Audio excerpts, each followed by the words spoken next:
Yung sakit ng tuson eh. Pag mga, ano na, 13 years. 2010 to? 13? Ay, di na to. 12 years na. Eh, nakita ko puro pang automotive. Okay naman yan. Ay, pwede yan. Tapos inahanap ko yung ano. Hindi, maliit lang. Hardex, tinan mo. Ay, Hardex. Ano ba yung tatak yun? Lagyan mo plastic is the epoxy. Kasi ito, i-epoxy yan muna. Ano. Mamayang gabi epoxy yan. Tapos bukas i-start.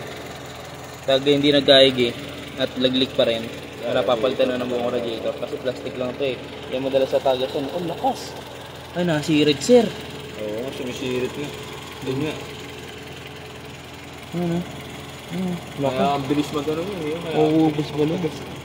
Mga wala isa dalawang linggo, nire-refill ko. Kaya paubos na nga yung bumili ko. Ang ganun kalaki yun. Kulan.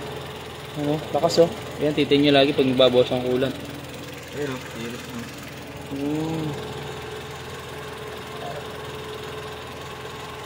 Pag matagal na talaga ganyan. Ito naman yung sakit ng ano na yun.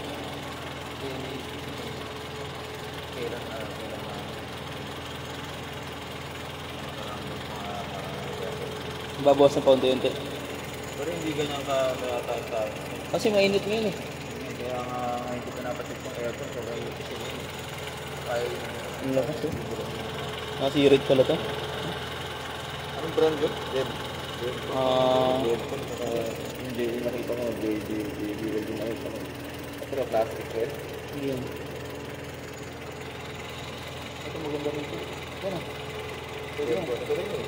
Hindi niya? Hindi yung brand red. Ito ba ito tayo? Okay. Pwede ito.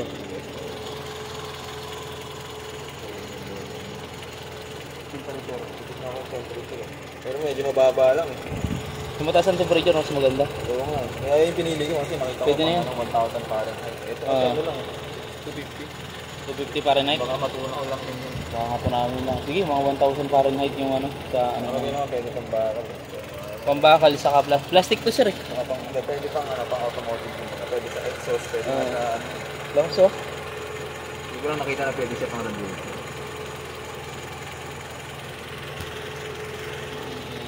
Kaya maabot din siya. Tagas na. Ayun man. Marka na siya dito. Kaya lagi na, doon ko napansin kahapon yung rating ng mga sa ilalim. Lakas na mga marka dito. Marami yung ubusing ano to. Ang mahirap niya, baka biglang lumakas no. Bumulwak na. Pero kasi parang nagsimula tayo, hindi ganyan kalakas eh. Kasi ngayon parang palagi ako ng palagi ng gagawin. Kasi nagkaka-pressure yan eh. Yung ano, pag umiinit nagkaka-pressure. Ang init pa talaga ngayon. Muna, lalagyan na epoxy muna ito ni sir.